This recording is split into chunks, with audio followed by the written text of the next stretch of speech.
Good morning, class. This is going to serve as your 19.2 lecture. And the nice thing about this is the third, maybe second or third final video of notes that you got to take.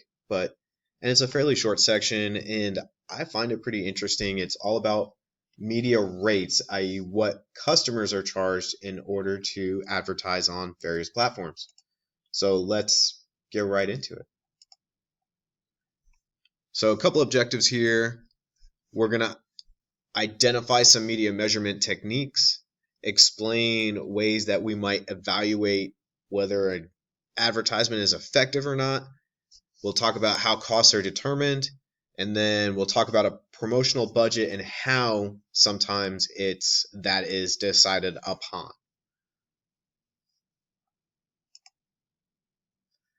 The heart of the matter. Businesses need to use advertising to reach as many targeted customers as is possible. They need to understand the effectiveness of their campaigns and how much it is going to cost to get to their particular audience. Some vocabulary, and as usual, we'll go through these as we go along. And let's get right into it. These are awesome notes to be taken down, but we're going to talk about media rates for newspapers, magazines, internet, radio, and television. And there is a lot of ways that these are very simplified, and we'll focus on a couple. Well, I think we focus on all of them actually, and it'll go pretty quick. So just stay with me, take good notes. So for a newspaper, we're thinking about a classified ad, and I know not everybody knows what a classified ad is. There's one on your screen there right now, but it's a little spot where there's all kinds of advertisements in the newspaper, and essentially this is the original Craigslist, and you'll see everything and anything advertised here, people looking for things or people looking for work and people offering jobs. So classified ads or display ad, and these people are charged by the amount of space they take up, the timing of it. So that might be whether it's up there for a day, a week, a month, or a year, and then also the location of the ad. And this is another way newspapers make money. They obviously also make money when they sell their paper.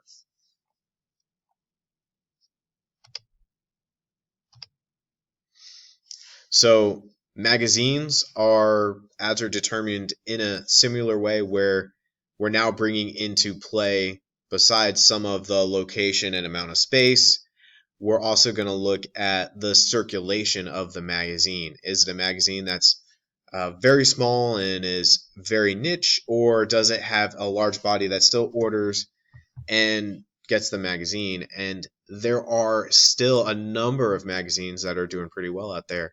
The graph on your left, this represents actual magazines, and it's the highest return for dollar spent. So kind of hard to read up there, but that is over $3 for every dollar spent. So what that's saying is you spend $1 on a magazine advertisement, you're going to get $3 in change back. And then I threw just a little example of a magazine up here as well. Also going into this are production techniques, and what that has to do with is potentially how many pages of the magazine that ad might take up.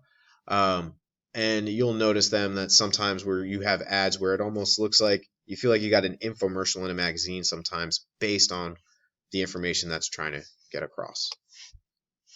So internet, we're going to go into internet a lot more on another page, so I'm going to leave some of that aside. We'll talk about radio and television separately a little bit more as well.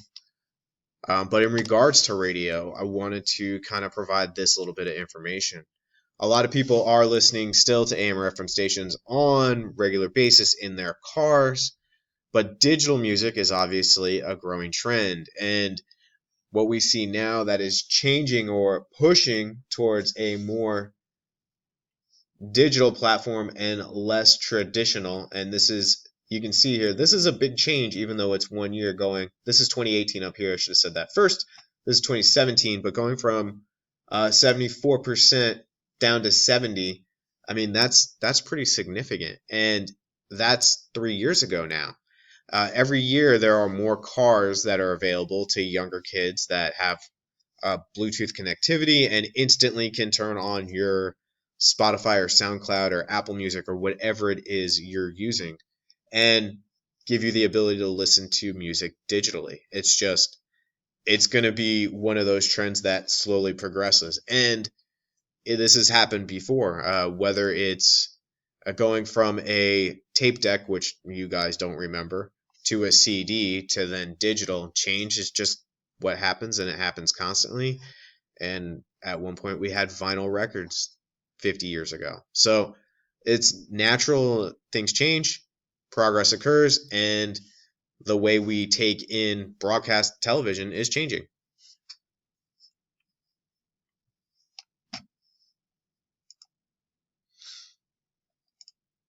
So moving on, there's four vocab words right there that are pretty common among all types of media, and they are forms of media measurement. So audience is the number of homes or people exposed to an ad. Frequency is the number of times an audience sees or hears an advertisement. And one of the points I will make is that you're the reason why you see things on repeat is because if we are slightly interested but haven't made up our mind, as the frequency increases, it starts pushing us to finally make that decision. And maybe we need to see a YouTube ad 5 times and then we finally go, all right, I'm going to get that product. I have to get it. I'm so interested. There's a correlation between frequency and actual purchase, and that's why we're bombarded with advertisements. An impression is a single exposure to an advertising message, and you'll see later on the number of impressions can be one on a website or it can be more than one, depending on that website and where they've sold advertisements to. And then this term CPM is a media measurement of exposing 1,000 readers or viewers to an advertising impression, and it's one of the ways that advertising companies are paid. They're paid per CPM, and it's a common metric actually on YouTube, which I know is a platform we all are aware of, and YouTube pays various content providers for on a CPM basis, and that CPM might be 10 cents or it might be $3 or $4 for a channel that has millions and millions of subscribers. And that's just their algorithm that's coming into play there.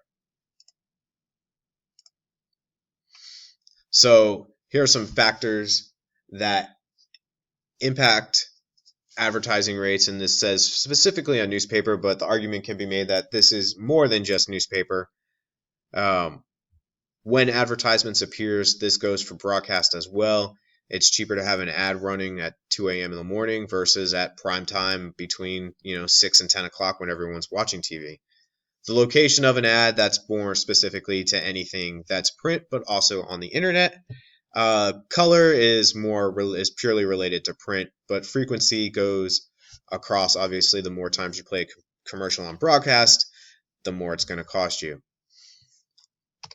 And then the one thing I will point out, this is purely for newspapers, is the open rate or non-contract rate is the rate at which an infrequent advertiser is charged. If you're someone that you regularly spend money with a newspaper on YouTube, you're going to start getting special rates because you're paying more money over a period of time. So, and then a fun little graph here is just to see where money is being spent from an advertising standpoint on various platforms. So what you can obviously see here is this orange is representing the internet, and here is 2012, 2018, and 2022 forecasted out, and you can see where money is going and where money is slowly dying and peeling off. So this is the change of market share, which means companies like YouTube and social media are going to have better performance because they're taking in more revenue than companies like your newspapers and magazines and radio. lots of it's a changing marketplace that you guys are in because of technology. And I don't think it's a bad change either. Minus when you guys are stuck in your phones. But moving on. Okay. So media rates and a lot of stuff we've kind of already touched on. But different examples of magazine rates based on circulation, type of readership, production, frequency discounts. We've mentioned all that before. I won't rest too long on that. Radio ads, should talk a little bit more about that, and then television. And a lot of this has to do with, and I kind of mentioned this in the last section, but radio is either very local or it's a networked radio show. For the longest time, Howard Stern was known as having the largest, most successful, nationally syndicated radio television show, and it was across the country. You could find a station that had syndicated his show, and to be on his show, which crossed the country, and have your advertisement would cost more than being on a smaller show like the Bob and Tom Show. But granted, the Bob and Tom Show has grown dramatically and is now pretty much nationally syndicated. Internet rates are based on banner ads or rich media ads. Rich media ads is an interesting name, but it means that there might be some type of interaction with your ad. It's more than just a visual video. You might be able to answer questions, or the pop-up ads where you can actually play the game briefly. Those are rich media types of ads. Pop-ups and pop-unders and pay for sales, all those things are different types of internet ads. Television rates kind of follow that radio, where there's local TV and national TV, and then the time of day, and we mentioned that already as well. 2 a.m. in the morning is going to get you a cheaper price than 6 p.m. at night. So I'll give you a minute to get some of this down. I hope you are taking good notes. I know I'm going quick, so if you need me to stop, just have me stop. All right. Last 4 vocab words, and we have cost per click, cost per impression, average conversion rate, cost per action. And for the most part, well, this beyond most part, this is relating purely to internet advertising and social media. And you have things like cost per click, which advertiser will get paid every time someone clicks. So every time you click an Instagram ad, Instagram, which is owned by Facebook, is getting paid a certain amount of money. Conversion rate is a term for the percentage of visitors to your website that complete a desired goal or function, and this kind of ties with cost per action. So I'm talking about the bottom 2 really right now. Your cost per action is an advertising company might get paid every time a customer signs up for a free trial, or to be on your email list, or buys a product. Those are all different ways that companies can get paid. Cost per impression, or CPM, this is kind of what we went over earlier, and it's what the cost is for 1,000 people to see your ad. So you're on Instagram and you scroll past an ad and you click. Well, if that customer signed up on a CPC type contract, the advertiser Instagram is going to get paid. If they're signed up on a CPM type contract, then it's going to be every time 1,000 people scrolls past that ad, there might be some kind of time frame on that. They might have to stay in there for a second, or it could be they just scroll through real quickly, and then the advertiser Instagram, Facebook gets paid. So there are some formulas here. I'm going to focus on this one, and that is CPC is the total amount spent divided by the total measured clicks. And that's something you can calculate. So, and we'll put some examples to that after the video. I'm not going to do that in the middle of this right now. So give you a second to touch on those or ask questions if you have them.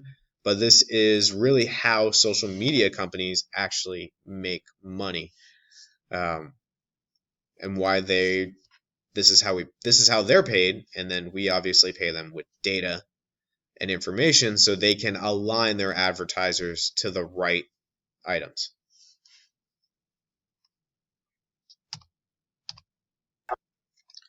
So I have a couple podcast examples I wanted to play for you real quick.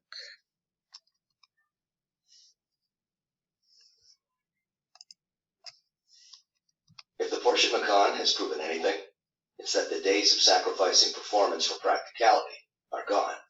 Long gone.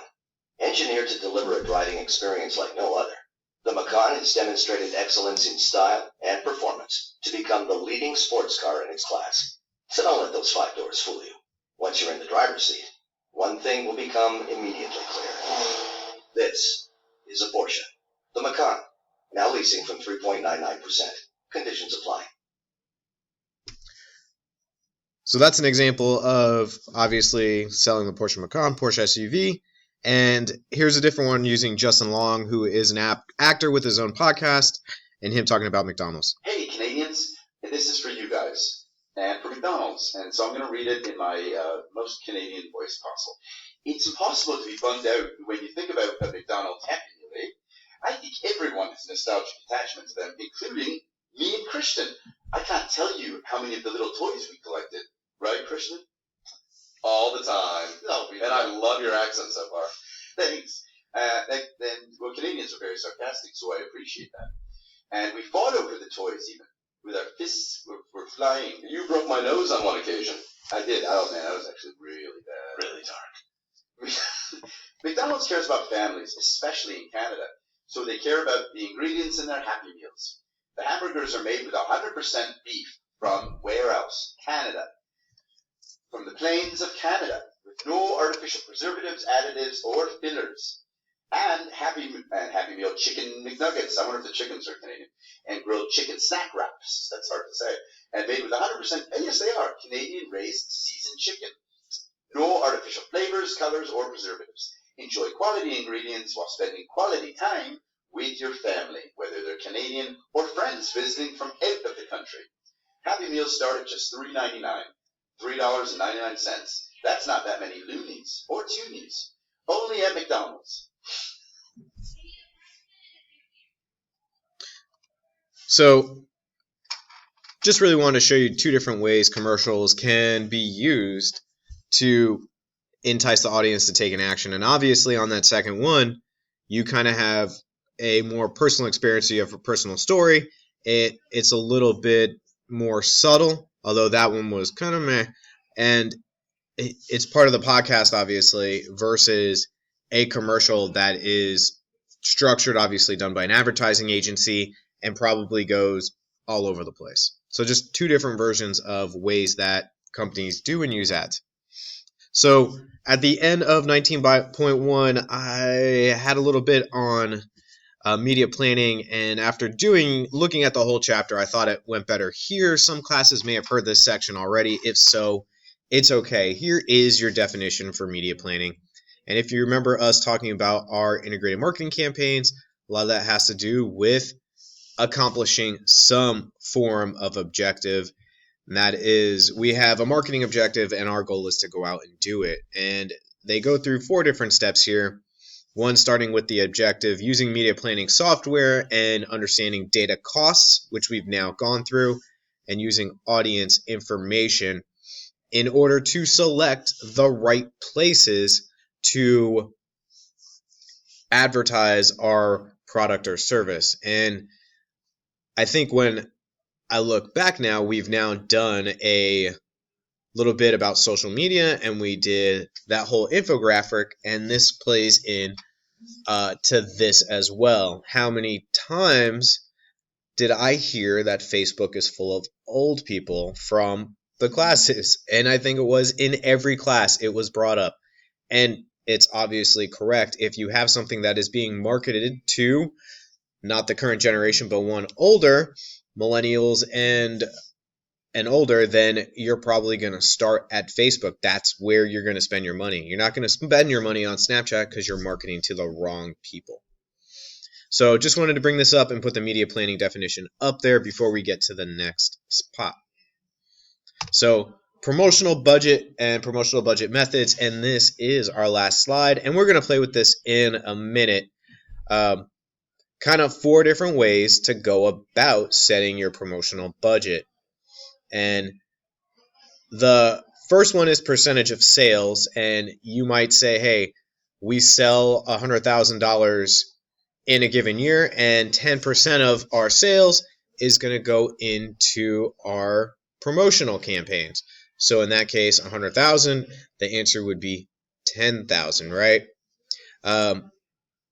Set number 2 is all you can afford. In that situation, company might say, hey, we can only afford $10,000. Therefore, our budget is $10,000. Number 3 is following the competition. Coke spent $10,000, therefore Pepsi will spend $4,000. And then objective in task. Our objective is to reach 20% of this audience. It will cost us $11,000 to get in front of that 20% in that audience. Therefore, we need $20,000 in order to accomplish the task. Nice thing about business terminology and concepts, and most of them are incredibly fairly logical, including the 4 different ways to set a promotional budget. That's all I got for this chapter. We got some work to do, and you're about to hear about some of that. So I will talk to you guys shortly.